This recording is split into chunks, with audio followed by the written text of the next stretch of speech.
perkenalkan kami dari kelompok 5, PGNI 4, semester 7. Di sini kami ingin membahas ataupun berdiskusi tentang donor darah, baik donor darah di desa maupun di kota dan dimanapun. Nah, sebelumnya perkenalkan dulu nama saya yang pertama, Nurjan Gilang dengan NIM 0306192132, dan juga ada dua kawan saya. Yang pertama, saya Fitria Ramadhani dengan NIM 0306192141. Dan saya Muhammad Latif, yang saya 0306193162. nah di sini kita akan berdiskusi tentang donor darah. Baiklah, seperti yang kita ketahui, donor darah adalah salah satu kegiatan yang sangat-sangat dipentingkan oleh kita.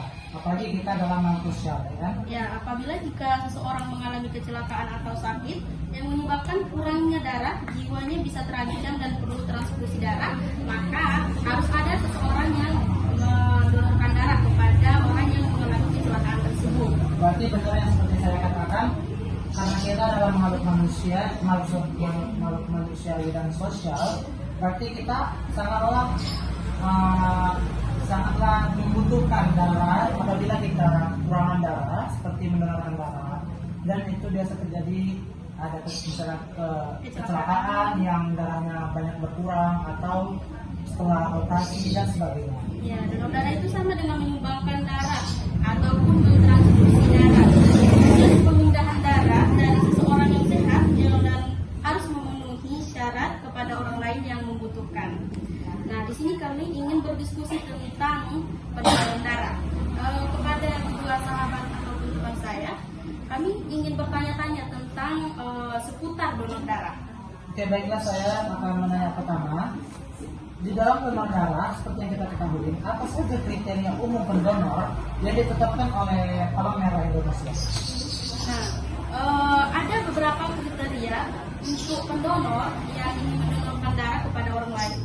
Yang pertama itu laki-laki maupun wanita tersebut harus berusia 17, 18, sampai 60 tahun. Yang kedua, seorang pendonor itu harus sehat jasmani maupun rohani dan dalam pemeriksaan dokter. Yang ketiga, berat badan seseorang untuk mendonorkan darah itu minimal 45 kg. Dan yang terakhir itu, pendonor itu tidak menderita penyakit yang berisiko tinggi seperti HIV, hepatitis, penyakit jantung, penyakit hati, paru-paru, ginjal, ada kencing manis juga dan sebagainya. Jadi kita harus mengetahui syarat dan juga kriteria tersebut. Nah, saya di sini ingin mencoba bertanya kepada saudara dua, hal apa saja yang dilakukan sebelum kita mendonorkan darah kepada orang lain? Nah, hal-hal yang kita lakukan sebelum donor darah itu biasanya kita yang pertama itu kita ketahui dulu syarat-syaratnya apa saja. Yang kedua itu tubuh dalam keadaan sehat jasmani. Yang ketiga itu tidur yang cukup. Yang keempat persiapan mental dalam melakukan donor darah. Dan yang kelima tidak melakukan aktivitas fisik yang berat. Jadi ada lagi yang ingin dipertanyakan tentang sekitar bagaimana dan apa saja kita yang sebelum mendonorkan darah. Kita sudah tahu ya, kita harus menyiapkan mental terlebih dahulu. Nah, saya ingin bertanya, apa sih penyebab donor darah yang tidak diterima itu? Oke, seperti yang saya ketahui, penyebab donor darah yang tidak diterima apabila ingin mendonorkan darahnya adalah: satu, tengah mengonsumsi obat-obatan, misalnya dia baru sembuh dari penyakit, maka dia tidak diperbolehkan untuk mendonorkan darahnya apabila sedang mengonsumsi obat-obatan. Kemudian, sakit apapun ya. baik, itu harus kita lakukan. Kemudian, pendonor baru saja melakukan operasi kecil dalam waktu 6 bulan terakhir. Berarti orang yang baru saja melakukan operasi 6 bulan terakhir itu tidak diperkenankan untuk mendonorkan darahnya. Kemudian, penderita jantung, paru-paru, dan kanker. Mengapa penderita jantung, paru-paru, dan kanker tidak diperbolehkan? Karena itu adalah penyakit yang serius. Apabila dia mendonorkan, maka kemungkinan besar pendonor tersebut akan mengalami kekurangan darah juga. Baiklah. Selanjutnya saya kembalikan. Oke, baik. Kemudian saya akan bertanya, berapa liter jumlah darah yang diambil oleh pendonor darah? Oh, berapa? Jadi sini pertanyaannya berapa liter jumlah darah yang diambil oleh pendonor darah ya? Iya, benar. Karena kita sudah mengetahui donor darah itu tidak berlangsung lama. Jadi donor darah pada umumnya itu berlangsung selama 5 sampai 10 menit. Jadi jumlah yang darah yang diambil dari pendonor itu setidaknya jumlahnya 470 ml. Jadi lebih dari situ sepertinya kalau kita memiliki darah yang bersih, sepertinya kita bisa melakukan darah minimal 470 ml. Baik. Terima kasih. Kemudian Selanjutnya saya ingin bertanya, dalam mendonorkan darah itu kan kita tahu bahwa mendonorkan darah kepada orang lain itu memiliki banyak manfaat, banyak juga beberapa hal positif yang bisa kita ambil. Nah, di sini saya ingin bertanya, apa saja sih manfaat dari mendonor darah kepada orang lain? Nah, harus kita ketahui nih manfaat-manfaat apa saja yang harus kita ketahui dalam mendonorkan darah. Yang pertama itu mendeteksi penyakit jantung. Berarti seorang pendonor itu jangan memiliki riwayat penyakit jantung. Iya. ya seperti yang saya katakan tadi kan, yaitu tidak diterima pada penyakit jantung. Dan Berarti bukan hanya penyakit jantung aja. Iya, paru-paru. Katanya saya jelaskan jantung, paru-paru dan Iya. Supaya lebih detail lagi. Iya, benar. Jantung, paru-paru dan kanker. Oke, lanjut. yang kedua itu meningkatkan produksi sel darah merah.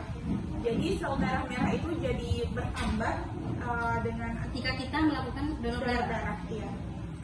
Yang ketiga itu umur kita menjadi lebih panjang. Oh, gitu. Berarti kita tapi tidak seharusnya kita terus mendengarkan darah supaya umur kita panjang kan? Ya mungkin dalam maksudnya itu kita lebih sehat gitu. Iya. Yang keempat itu menurunkan resiko kanker. Nah, seperti yang sudah kita ketahui kan tadi bahwa seorang pendonor itu tidak boleh melakukan donor darah ketika ia terkena kanker. Begitu juga kepada orang yang terkena kanker. Dan yang selanjutnya itu hidup lebih lama seperti tadi umur yang panjang. Jadi kehidupan yang sehat. Nah, selanjutnya saya ingin bertanya, apakah kegiatan donor darah dapat mempengaruhi kondisi kesehatan pendonor? Kalau dalam mempengaruhi kesehatan pendonor itu mungkin bisa juga tidak. Tetapi untuk mempengaruhi kesehatan tidak, akan tetapi ada beberapa yang terjadi akibat kita donor darah. Mungkin itu adalah efek sampingnya, efek samping ringan ya. Seperti contohnya itu rasa mual dan pusing yang tidak berhenti. Karena itu biasanya karena ya kita kan berkurang darah dalam tubuh. Mungkin karena itu disebabkan kita rasa mual dan pening. Kemudian lokasi bekas suntikan mengalami memar. Seperti misalnya kan biasa kita sebelah kiri nih kalau donor. Disuntik itu mungkin karena dia butuh beberapa waktu jadi kayak memar gitu di Ada sebelah yang kita. meninggalkan bekas. Iya, dan mengalami nyeri di lengan bekas suntik. Dan dia akan merasa nyeri. Kita akan merasa nyeri di tangan kita yang disuntik oleh jarum untuk mengambil darah kita. Oke, kemudian Lalu bagaimana kondisi orang yang melakukan donor darah? kondisi orang yang telah melakukan donor darah adalah bisa saja terjadi gejala ringan seperti yang saya katakan tadi, memar dan nyeri di tangan. Kemudian, apakah seorang ibu hamil boleh melakukan donor darah? Apakah seorang ibu hamil boleh melakukan donor darah? Sepertinya tidak diperkenankan ya, karena seorang ibu hamil dan janinnya memerlukan kadar zat besi yang cukup untuk mencegah terjadinya anemia. Di manakah Seterusnya, di manakah tempat untuk melakukan donor darah tersebut? Apakah harus di rumah sakit atau harus di puskesmas? Pada umumnya melakukan donor darah itu biasanya kan dilakukan di Palang Merah Indonesia atau di rumah sakit.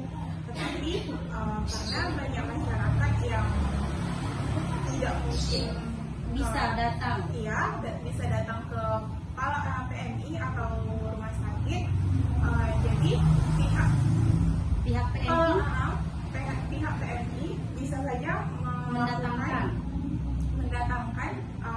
ke suatu tempat tersebut mungkin. iya Atau bisa juga di hari-hari besar, Pak. Biasanya gini, itu kadang ada juga kegiatan seperti donor darah, kayak misalnya nih mereka membuat donor darah itu di tempat-tempat yang ramai seperti sekolah, pusat perbelanjaan. Biasa untuk umum rata-rata kebanyakan di pusat perbelanjaan itu. Mereka letak itu misalnya di lantai paling bawah, kemudian nanti ada beberapa orang mendaftarkan untuk melakukan donor darah. Berarti bukan hanya di rumah sakit ataupun hanya di puskesmas saja. Ya, tidak harus. Tetapi biasanya kan ada juga kayak misalnya tadi dibagi namanya itu donor darah pengganti. Kalau donor darah pengganti itu biasanya rata-rata itu di rumah sakit dilakukan. Misal nih, kamu kekurangan darah saat terjadi kecelakaan misal. Kemudian kamu tidak ada darah yang lain yang sama dengan kamu. Tapi saya karena ada pengganti, saya bisa memberikan darah saya. Itu namanya donor darah pengganti. Tapi kalau dari donor darah sukarela, seperti itulah yang dia dilakukan di sekolah, yang dilakukan di pusat perbelanjaan, karena dia mensukarelakan darahnya diambil dan dia tidak mengetahui siapa darahnya dan untuk siapa.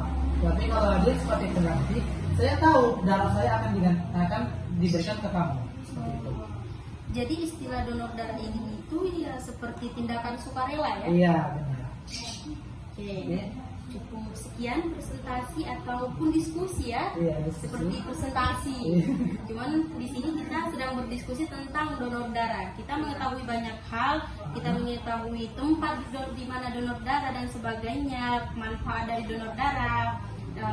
Jadi cukup sekian dari diskusi kami akhiri dan mengucapkan terima kasih.